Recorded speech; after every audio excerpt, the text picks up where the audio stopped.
I was actually came to MnDOT as a deputy state aid engineer and state aid office director. Before that, Dakota County with Christy for 17 years. Christy taught me a lot about traffic, let me tell you, but worked with transit, Metro Red Line. We worked on that a lot together. I managed that from essentially the conception all the way through the construction, transit engineer, program engineer, capital improvement, plan, engineering studies, construction. And then before that, I was at the city of Minneapolis, so had some really cool jobs there. I actually was in sewer construction where they'd lower me down a couple 100 feet underground in a cage.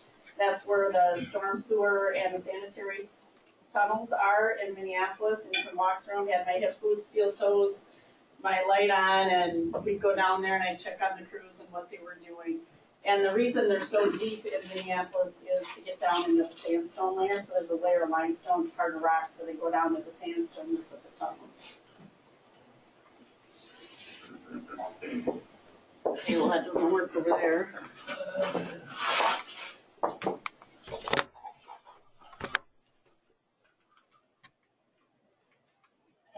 It's not working here either. Oh, fancy.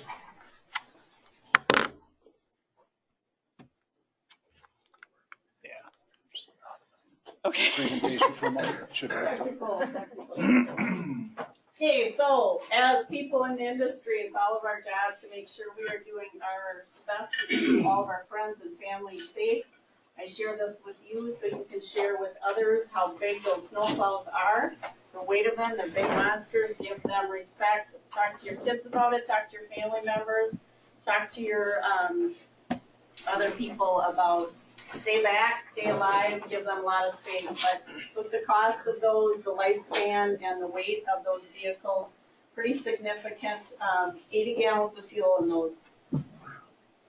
Here is the latest and greatest org chart from MnDOT, and you're probably going to have a little trouble seeing it, but our Commissioner, Margaret Anderson Kelleher, has been there for about a year now. She came in with the Walsh administration. She brought in a new chief of staff. That's Sarah Severs over on the right under that green box, and all of the offices that are there. Chief Counsel Craig Gustafson has been there for quite a while.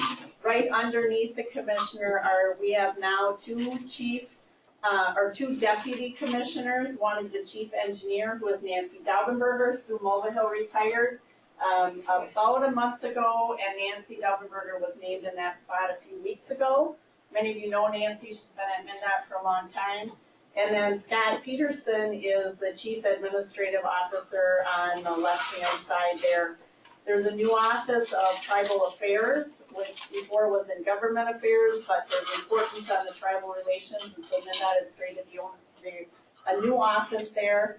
Also, then under Nancy are 5 assistant commissioners. I'm under there with Tim Hinkle, who has the multimodal planning and program management. Assistant commissioner of engineering, acting is now Mark Easkey. That's where Nancy Daubenberger was, so they put Mark in there as acting. Assistant commissioner for operations is now Jay Hippis. That was Jody Martinson, and Jody moved on, and so Jay has been there a few months. And then there's a new assistant commissioner of sustainability. That position was not there before. That was created in the last month. That's Tim Sexton, and there's some a lot of things going on at MnDOT about sustainability. It's the governor's high priority to reduce carbon. And so we do have a sustainable transportation advisory council that's being put together. Applications were due a few weeks ago. It's about a 15-member council that's going to look at transportation activities, reduce the carbon pollution, and prioritize the projects that need to be done, and then try to improve and transportation funding and reduce the carbon footprint. So there's a lot of carbon emissions that go on with transportation construction and the work that we do. MnDOT, they recently adopted a new strategic operating plan. Why did we do this? This was in 2018, so this was under Commissioner Zelli, but want to make sure we're using and operating resources, using those wisely, but along with the agency's mission, vision, and long-range plans.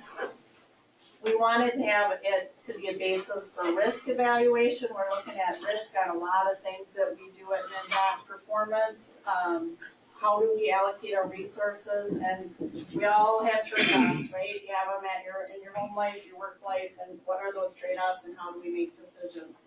So this is also a planning framework, and it develops agency initiatives, and we also are doing district plans at each office to kind of help guide our work based on these plans.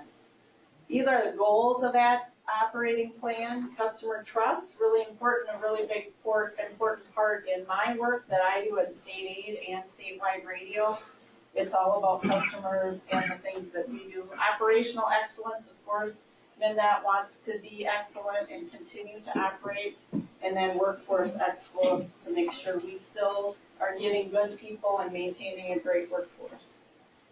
So in that strategic operating plan to advance customer trust, we want to strengthen relationships, make investments through open decision-making processes, and expand access to contracting and employment opportunities. Then for operational excellence, we want to be nimble and responsive. We want to ensure the safety and security of MnDOT's employees and assets. We want to be forward-thinking, customer-driven, and then maximize those existing resources. You have my permission when you're working with MnDOT to bring these up and talk about them, right? You know, feel free to throw them out at the table. Strategic operating plan, be nimble, be responsive, work with us, listen to us, right? Let's partnership. Let's continue to work together. I'm going to give you a little bit update of where we are in the connected and automated vehicle office. So this is Kristen White. I'm sure some of you probably heard from her, and if you haven't had her come and talk at one of these meetings, you should invite her. I think it would be a really good topic if you haven't done that before. But planning for CAB and the work that's being done there, we have a strategic plan that was recently completed. Includes a lot of recommendation going forward, recommendations for the next couple years and out into 5 years and beyond that. Investments, research, partnership, regulation and policy, operations and maintenance, multimodal, strategic staffing, communications, and long-range planning. They're all part of that document. It's online if you want any more information on it. We are not doing this in a vacuum. We are doing this with the Governor's Advisory Council. It includes all of these agencies, but industry, business, transit providers, users of transit, disability, tribal nations, local governments, labor, insurance, and mobility advocates. We also have an interagency team, so this is statewide. We have a lot of different agencies all kind of doing our own thing. We're trying to get everybody all on the same page. So you can see all the different departments and areas of the state, including the council and the Department of Public Safety. So DPS is also part of that. Some corridor projects we are doing is Trunk Highway 52, and that is number 1 there with enhanced traveler information, Rochester, St. Paul. Pavement markings on 94, wider lines and longer skips. If you've heard, about autonomous vehicles, they're reading those better when they're a little bit bigger, and then the longer skip lines. And then a connected corridor on 55, and this is about snowplow priority. This is a sample of some new work that's being done. There's 3 states, so Minnesota, Colorado, and Missouri. They're testing these autonomous vehicles that are trailing with the attenuators, and so that it takes out the risk of that person that's following to when they get hit or hit from behind, that they're having that as autonomous. So there are some trials that are going on, I'll call them. This is, and I forget the Easy Mile. This is the 3, and I believe it was the 2 that was here at Min Road about a year and a half. Well, it was in the winter, so maybe it was 2 years ago. Super Bowl, yep, because it was at Min Road and then it was at the Super Bowl and you could ride in it. Did any of you ride in that? Yeah. So I rode in it when actually snow was flying and it was the LiDAR was reading that snow and it had some issues. Well, they did a bunch of research. This is the LiDAR on the right. And after that, they went back and then they modified it to a new version that does a better job of reading that. So, Minnesota was part of that improvement of that system with the weather that we have. This is part of the snow plow priority, and this is to detect when there aren't vehicles in the intersection, give that snow plow priority so they don't have to stand and wait and idle. So that's in the works also. A little bit about pedestrian safety. I got these slides from Brian Sorensen, and many of you probably know much more about this topic than I do. But we're seeing a real uptick here in Minnesota about pedestrian fatalities and crashes. It's not only here in the state, but it's nationwide that it's becoming an issue. So here's what we're doing. This is just information from the Strategic Highway Safety Plan. You're seeing a trending up there of pedestrians. You can see on the left, you can see some of the steady and trending down. But I'm going to talk a little bit about the fatalities and serious injury crashes. So statewide, over the last 10 years, there's a reduction in fatal and serious injuries. However, due to that, and these aren't together, but there has been an increase in those pedestrian fatalities and serious injuries. So you can see from 2015 to 2018, the increase there in those types of crashes. What we are understanding, and this is a graph that goes from January to December, the green is 2019 and the black is 2016 to 2018 average, is we're seeing more and more in the months that have less daylight. And so that's telling us that people aren't being seen, and you need to do your best, again, your family, your friends, and encourage them to be wearing things that are visible, reflective, vests, whatever stuff on your shoes. They make a lot of good equipment now where it's actually reflective on your shoes, clothes. Just a question, how did you determine that it was a visibility issue and not any other factor? Well, I'm not saying it's just visibility at all. It's several factors. But that is one thing that we are seeing consistently is that it is during some of those months. So when you have less daylight, if you look, September, October, November, and December, you're seeing some of those higher numbers. So there are a number of factors. The other thing is what Brian was talking a little bit about is we're seeing some distracted pedestrians. So not only distracted driving, it's pedestrians, right? Right? Yeah. Right? Yeah. Exactly. I have a kid that does that. He's got to watch where he's going and what he's doing. So it's some of that. We're preoccupied with other things, right? And it's when you're driving too. So some of the injuries, these are not as serious crashes, but injuries, we're kind of seeing a little bit of the same thing in the September, October, November, December timeframe. There's a variable of information on what's happening, and every situation is different.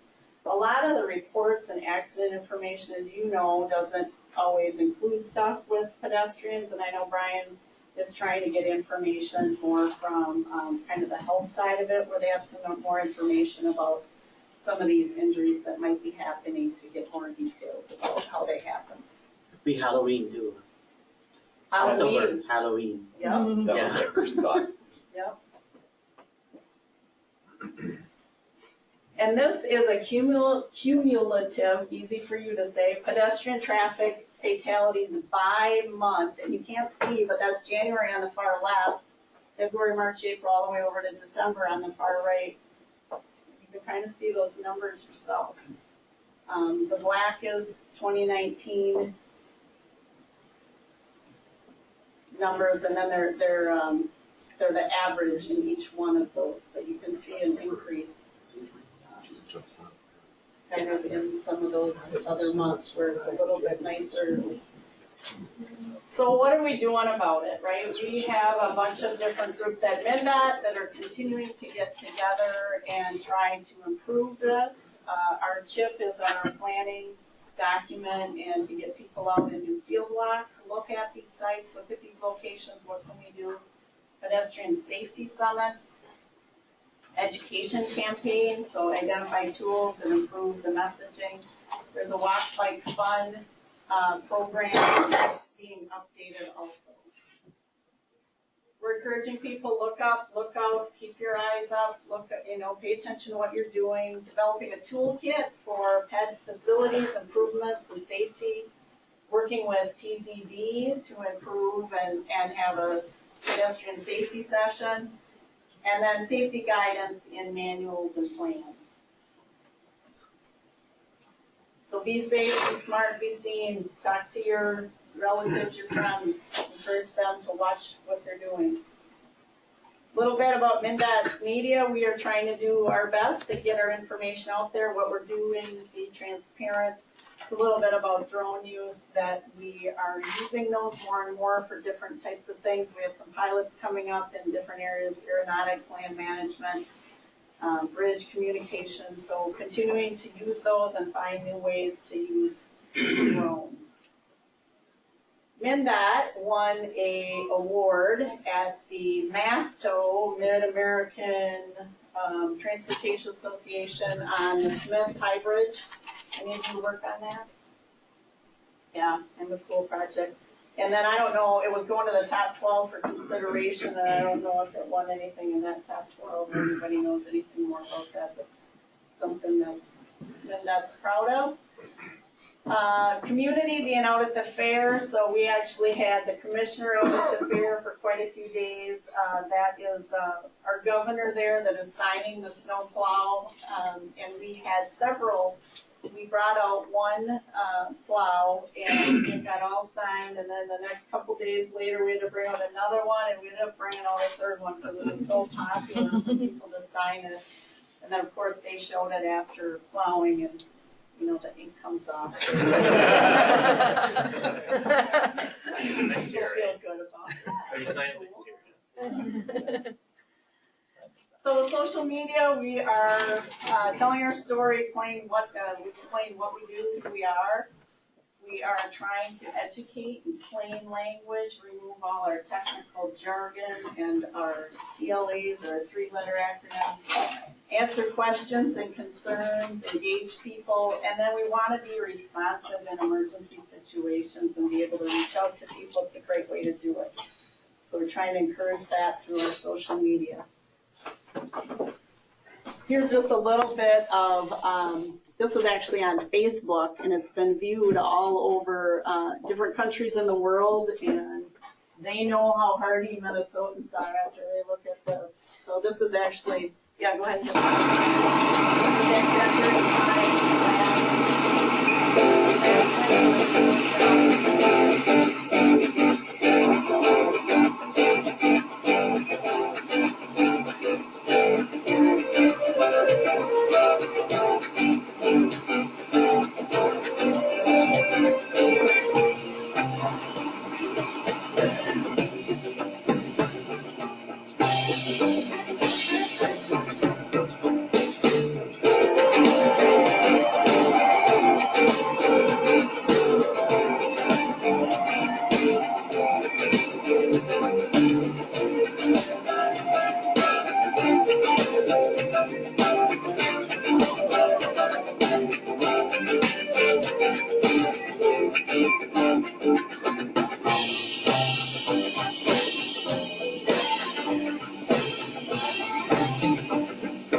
So that, I don't know if you noticed, this truck right here at the end is one of the older trucks. I think it's from the 1970s or something. It's got a special name. Scott, do you know anything about that? I read about it at some point, but it's a great one that they keep on running and keep on using and ship around as needed.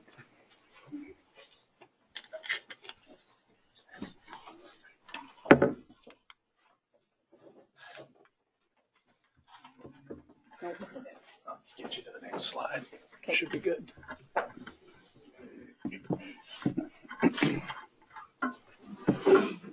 Okay. We do have a sense of humor at midnight. I know sometimes we don't act like it. We do have a sense of humor. We try to get messages out that are connecting with people about safety and being cautious. So this one was actually out on Cyber Monday, encouraging people to pay attention when they're driving. Hook, line, and blinker. This might have been close to a fishing opener. Not exactly sure. And this one was just recently, be smart, be wise. I'm going to talk a little bit about statewide radio communications. So, yeah. Can I ask a question on that last topic of the traffic folks in here? I drove to Chicago. Every sign through Wisconsin this past weekend said, driving while high is an OWI. What does that mean? Owie? Operating while intoxicated. Oh, okay, thanks. So I did not stop at any of the brand new dispensaries in Illinois because I saw those messages. It's like they're using too many acronyms or something. So statewide radio communications, this is an area that I have been unfamiliar with until this, now this area is under me in my division.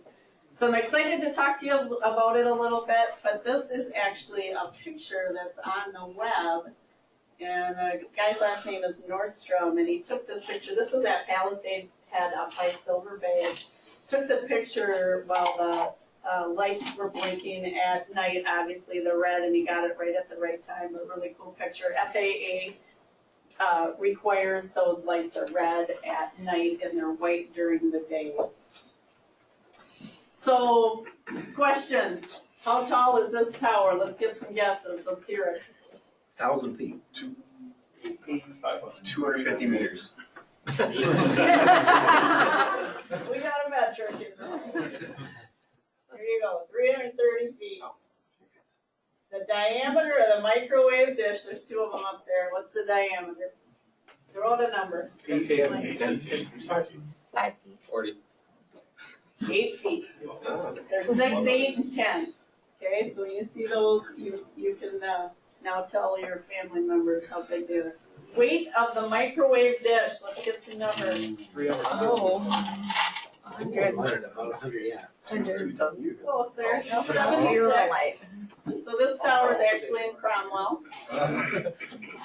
Here is our tower technician, Louis, and you can get a good appreciation of the size of that. Louis we have 2 tower technicians, one other guy that climbs, and when we have problems and issues up on those, they are up taking care of them. Now he has about 40 to 50 pounds of safety gear and tools on him when he's going up and down. They do go up in the winter. We don't let them go up if it's icy or too windy, but imagine doing that job on a chilly day, right? Mm-hmm. So we have office at Water's Edge. It's right in the Water's Edge building, 3rd floor across from traffic. We have 17 radio shops across the state, 87 staff. So we have office management support. We have electrical engineers, radio engineers in that shop, a lot of really cool cutting edge technology. We have maintenance supervisors. We have 55 radio technicians that are taking care of the 350 towers across the state. And then, like I said, the tower technicians. And then, of course, we have IT people. But the system they're maintaining is the 800 megahertz system, Allied Radio Matrix for emergency response, the armor system, 2-way radio.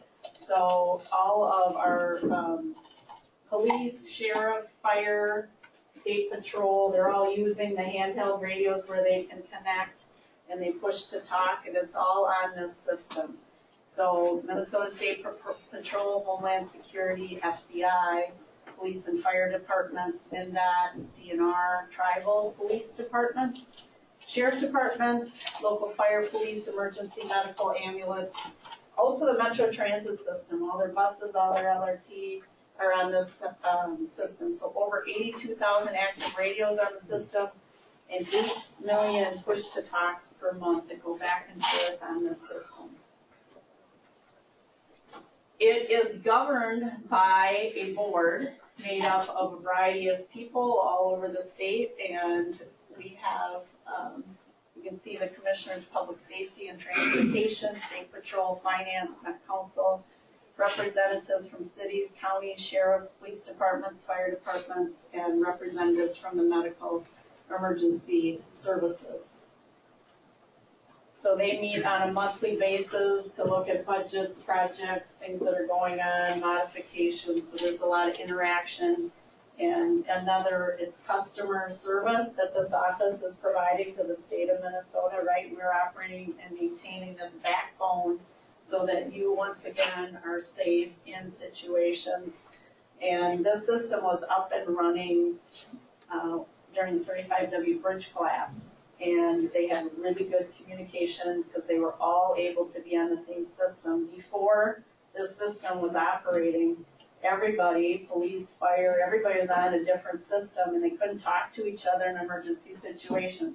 As you know, when that happened, cell phones were down. People couldn't communicate via cell phone either. Luckily, this system was up and running. One of the reasons they were able to be really successful with emergency response.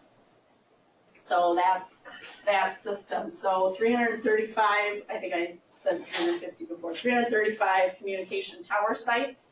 So MnDOT maintains that backbone and everything that goes with it. So all the towers and all the equipment, I'll show you in a couple minutes. And then we also take care of the radios, the physical radios for MnDOT and all the vehicles and all the handheld ones. And then also for public safety, state patrol, Capitol security, and then the DNR enforcement, forestry and state parks. So statute allows us to do this. It was started in 2004. There was agreement to all get onto one system, not an easy undertaking. We're almost done. We have 2 sites that are left, but other than that, they're all up and running. This map shows the area where there is coverage across the state. Obviously, the metro is covered. It's just white there just because of the picture. So up in the Boundary Waters, up in the northwest Eagle, and you'll see a few other white spots kind of up on the north. Other than that, the blue or the green, there's full coverage. So statewide, good coverage on 333 of 335 towers are operational now. This is construction of 1. They're built on site with a crane. They pull the pieces up and put it together on site. It's galvanized steel. And that's actually a map of all the locations and the sites. The backbone elements, this is the tower we're talking about, the 330 feet. This is the shelters. They're at the bottom of the towers. They have generators, they have backup power sources and air handlers. You have to remove all the humidity in the air so you don't get static issues because of all the equipment that's in the room. And you always have to have a backup generator if power goes down, right? Mm-hmm. This is that system that's keeping you safe. So there's redundancy upon redundancy upon redundancy. Belt and suspenders. It makes sure we've got another way. If something goes down, there's a backup. This is inside of some of those shelters that are at the bottom there with the doors. This is what it looks like. I mean, there's computers and batteries and systems and connections, and I've been in 3 or 4 of them, but you wouldn't believe the technology that is in there. They're on Motorola systems, and they have a backup battery system. They have a backup generator if power goes down. So a lot that goes on that you don't see, but really important work that they do, and they take a lot of pride in the work that they do. That's a video, but I don't know. I don't want to run out of time because I have a few more slides. What do you want me to?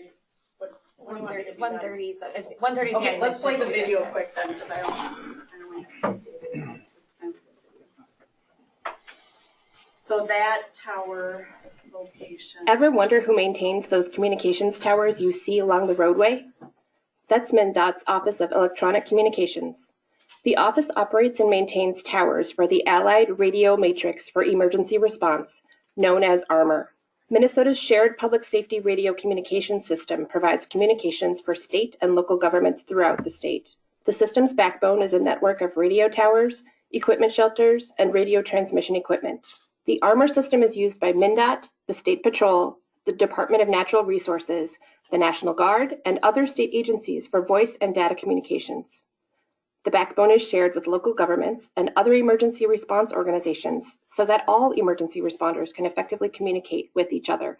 But here in our Water's Edge office, we have the Radio Operations Center, and they're tasked 24/7 to monitor the system, monitor a tower, see what's going on.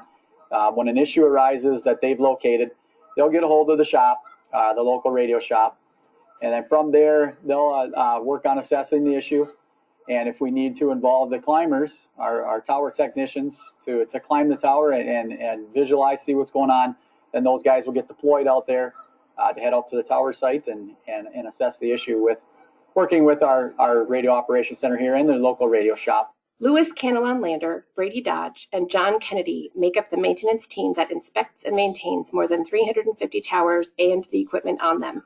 Louis and Brady and John are located in the central Minnesota, the St. Cloud region there. So when they get deployed out to our sites, it's not always the best weather for them. They do have to deal with snow and ice and the wind and the low temperature. A lot of our sites are 330 feet in height, and they do have to climb those sites and climb around that steel when it's real cold. So we do give them a lot of credit for that. Definitely not a job that a lot of us would want to do daily. The tower maintenance crew works with radio techs to maintain a variety of equipment on the towers around the state. Every region has a group of radio technicians that take care of the stuff in the building or in the ground, that take care of all the radio equipment. Like I said, we only take care of the tower part, everything that comes from the building up, and they take care of everything in the building. And when we go to the tower, we always make sure one of them is on site with us, just in case of an emergency or to test stuff, make sure that everything works. Before the tower technicians climb the tower, they put on a harness and other safety gear to make sure they are safe at all times. The electronic communications team works together to ensure that communication to the snowplow drivers, state patrol officers, and emergency operation centers are working correctly. It's a large team effort, and we do very well at taking care of the issue in a timely manner.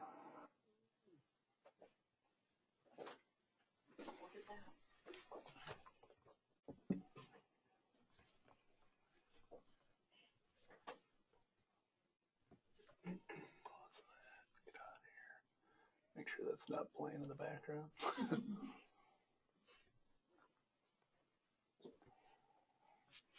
All right, thank you. So now about state aid. State aid is the other office, and I was office director there for about a year. But state aid for local transportation, established in 1957. How many of you have worked with state aid and are familiar with state aid? Well, we have somebody here that probably hears about state aid more frequently than others. So what we do is we provide the highway users tax distribution fund to the local governments to improve their roadways, streets, and their bridges. So the goals of the program are to provide safe highways and streets, adequate mobility and capacity, structural capacity, and then an integrated network. It is a system. We all start and end on a local road. Yeah, obviously we are driving some major facilities, but we all need the local connections to get to where we're going. And so I always view it as a large system that all works together. So we provide assistance to these local agencies, 87 counties. State aid cities, it's actually 148. Small cities, 704.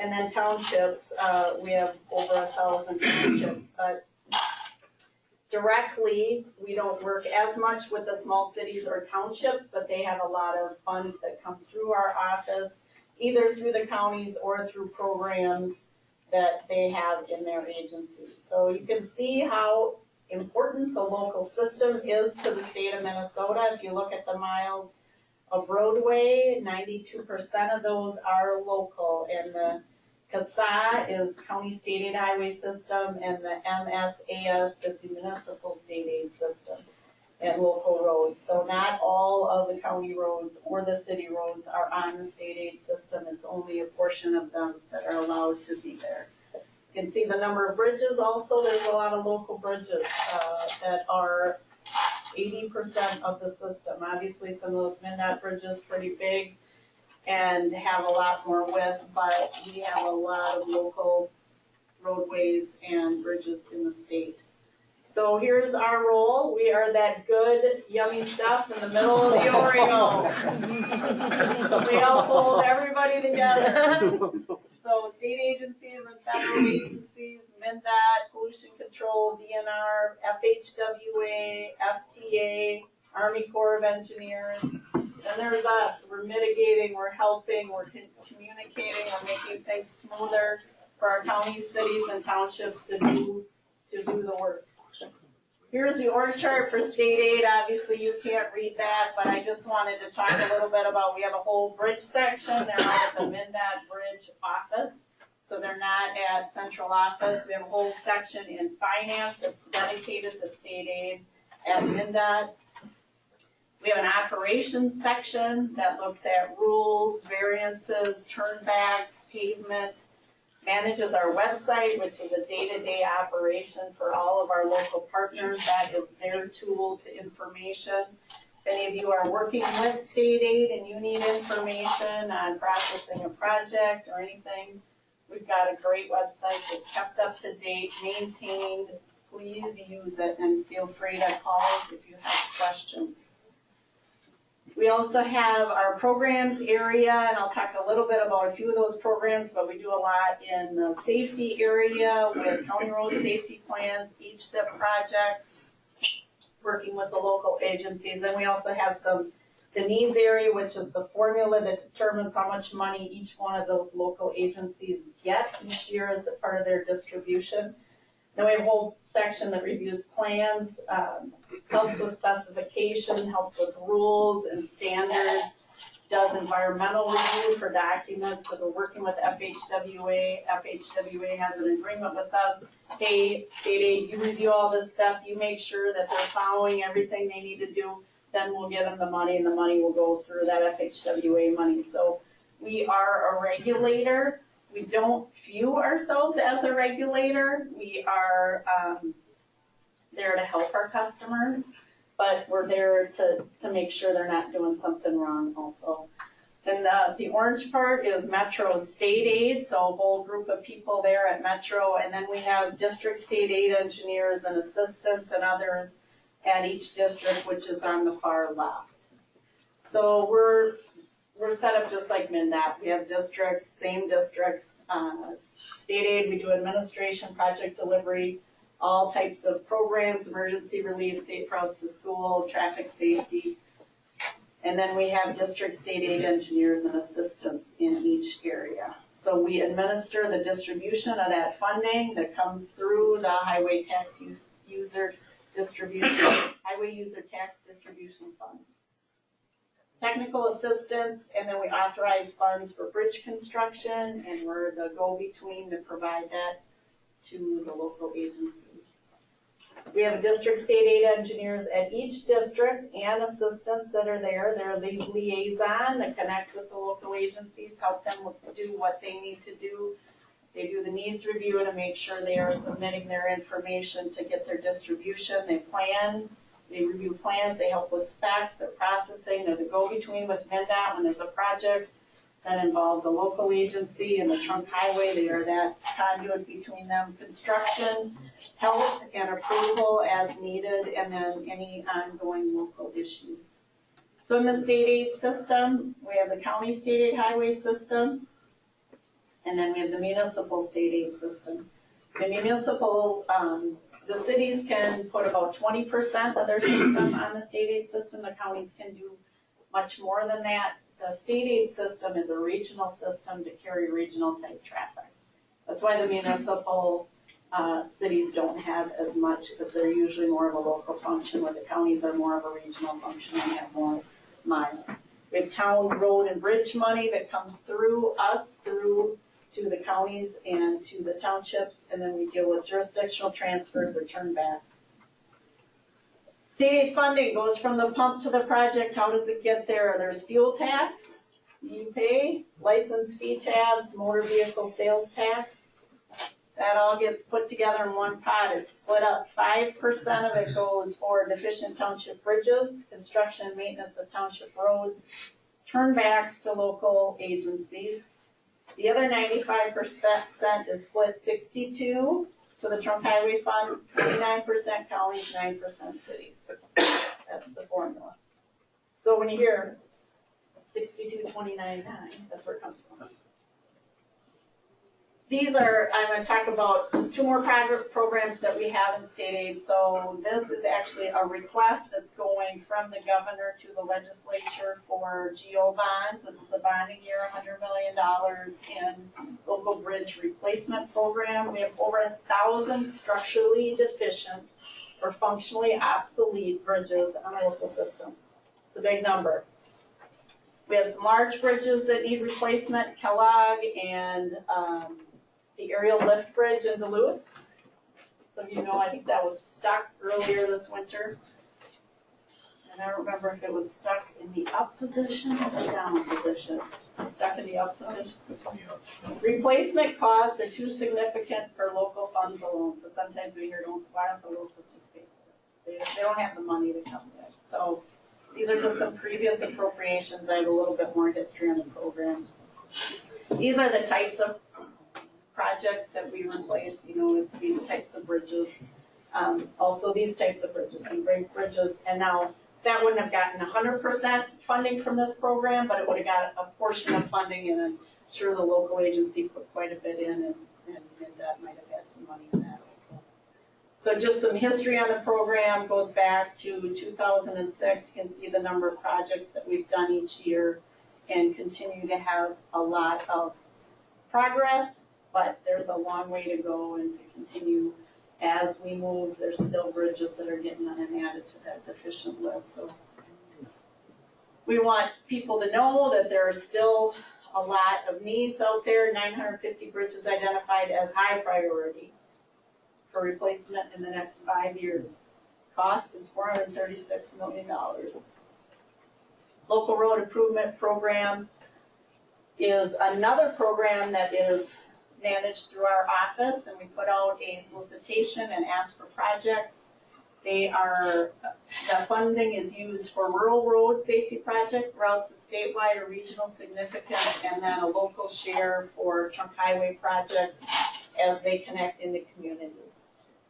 So this usually is a supplement to those local funds or another source of funds, so there's a combination of funds. And this is some of the previous appropriations. These are the type of projects we do with that money, and there's a variety of them. There's township projects, there's small city projects, there's county and city projects also, and then some history of the program and the number of projects and the dollars that we've been able to do. In 2017, we had a solicitation, and we had 217 applications for over $580 million. We were only able to award 36 projects for $25.4 million, because that's what the legislature gave us for that program. There, I'm done. I'm happy to answer any questions. I'm curious if an agency has got somebody new and they don't know whether they would qualify for any kind of state aid. Short answer, just contact their local MnDOT districts. If an agency, like Say a local that's agency. a new guy in, Yeah. yeah. So yeah. what will happen if there's a new city or county engineer, our district state aid engineer will go out and meet with them, and they'll walk them through everything. So encourage them just to call the state aid office, whatever district they're in, talk to the district state aid engineer. We'll come out, show up, give you training right there. Are there any guidelines published or online or All anywhere? kinds of guidelines. Sure. Just depends on what the question is. Sure. There are all kinds of guidelines. Yep. We have a state aid manual, it's about this thick if you print the paper copy. We have an state aid accounting manual. We have rule book, we have statutes, we have all kinds of great resources. So I got kind of a project-specific question, but for a MnDOT corridor on like a trunk highway, and when you get municipal consent and municipal funding going into the local legs of a certain project for roundabouts, can you use state aid money through those local contributions for kind of state projects? If it's a state aid route. Okay. State aid route, you can. The decision's up to that local agency. They only get so many state aid dollars, and they get to decide where they want to put them and how they want to use them. And they've got several colors of money, right? And sometimes it makes sense for them to use state aid dollars. Sometimes they want to save that state aid money somewhere else because they can't use another source. So it's up to the local agency. But yeah, if it's a state aid route, you can use those dollars. Okay. Yeah. Yeah, Tom. With communications, obviously you're getting it all throughout Minnesota, but how do you connect with neighboring states? Do you connect with neighboring states? There is some connection with Wisconsin, but they're on different systems. So Minnesota actually has one of the best systems in the U.S. And I don't think any of our neighboring states have that same system that we have. Like, we can connect from the northwest corner of Minnesota down to the southeast corner and push of a button. I don't know of any other states around us or near us that have that type of system. Does that communication go through a central dispatch first, or the local radio dispatches?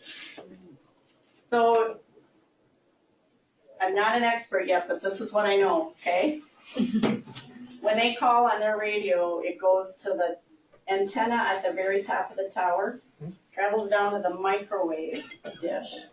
That microwave dish will send a message to the next microwave dish, and then it will travel throughout the system. When it gets to the radio tower that it needs to convey the message back, we'll go back up to the antenna and then back out to that radio. Does that answer your question? But does everything come to a central dispatch? No. Here, so it's all the local radio offices that get Yeah, the local I traffic. think there's six dispatch that are duplicated all over the state, called the MSO, and all of those are the same, and all the messages go through all 6 of those, but they don't go through the towers. So 6 central dispatch, then maybe it's best to explain it. Curious, obviously the bridge was an exception, but if we were to listen to that radio transmission, is it just like rolling weather reports, or what would we hear? No, so the police gets on and says, I need help over here at this location. Okay. But until then, it's dead silence? It's not like a rolling... Oh, no, yeah, there's nothing on it, and there's conversations going on depending on what channel you're on. So you can be on the channel that goes all over, or you can be on the channel that just connects you to your people. So there's all different types of channels. And depending on what the situation is, right, if it's something where you do need somebody that's across the state, you could switch the channel, so then you can communicate with them. If it's just a local issue and you need to talk to a couple people that are in your area, then you're on that channel to communicate. But when it's a large statewide effort, you can just flip the button to another channel and then be able to communicate. I'm sure there's like an emergency broadcast channel where if it is an emergency, everyone switches to that. Statewide, yeah. Regarding qualifying as a municipal state aid city, is the loan criterion simply being a city of greater than 5,000 people? And if so, is that bound to change here with the 2020 census? So some cities that get on the list and potentially drop out depending on population changes? Yep. So it is based on, you have to be 5,000, so you got the number right. And then you can be part of the MSAS system if you're there. And with the census, sometimes things do adjust. We have brought some cities on. We have some that are close that could come on to the system in the next couple of years. And then there are some cities that are dropping. We don't drop them right away. We give them kind of a transition time frame. 2 years. We just changed it a couple years ago, I think. 2 years. 2 years? Okay. See, I don't know all the details, a lot of great people that can answer detailed questions. Yeah. So going back to snowplows, Yeah. how far does a snowplow drive during a typical weather session? Are we talking about hundreds of miles during a driving session? I Or think they put in 200 miles a day. Somewhere I saw that recently. I don't know. I mean, Scott, I don't know if you have any other Yeah, numbers, you know? it's very variable. You get in greater Minnesota and there will be routes where there's one plow for 60 miles. And it just goes up. By the time it goes this way, it's all full again. But in the metro area, you'll see the gang plows and there are 17 or 18 truck stations in the metro area, so they're not driving as far. They're not putting on near as many miles, but they're doing the same amount of work. I guess the basis for my question, or I guess maybe statement, is now that we're starting to see electric buses in the Minnesota Metro Transit fleet, maybe there's a possibility in the next couple of years we could look into electric snowplows. I don't know, I'm just picturing how much fuel a snowplow uses, and it's just got to be gigantic at 70,000 pounds. So, Yeah. For the battery weight. Yeah, I don't know much about electrical snowplows, but I know you'd have to have an awful lot of power. right.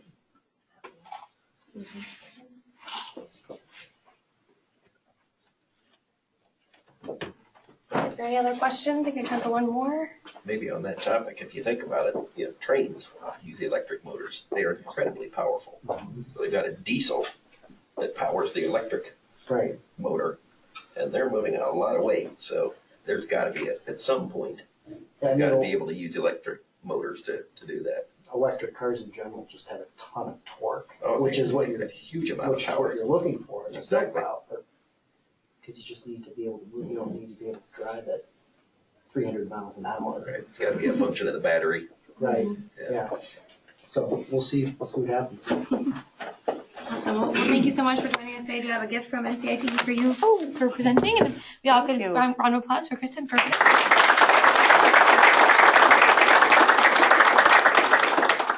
Thanks everybody for coming. We look forward to seeing you at our February event on February 25th. NCIT swag. I know. Thank you very much. Yes, well, thank you so much for taking the time, and thanks for bearing with us on the technology and making it all work. Yeah, sure. You want to do it by the window? Jake, do you want to get in that picture? Moby does not. Do you want to put this lovely background for it? Yeah, let's go over here with it.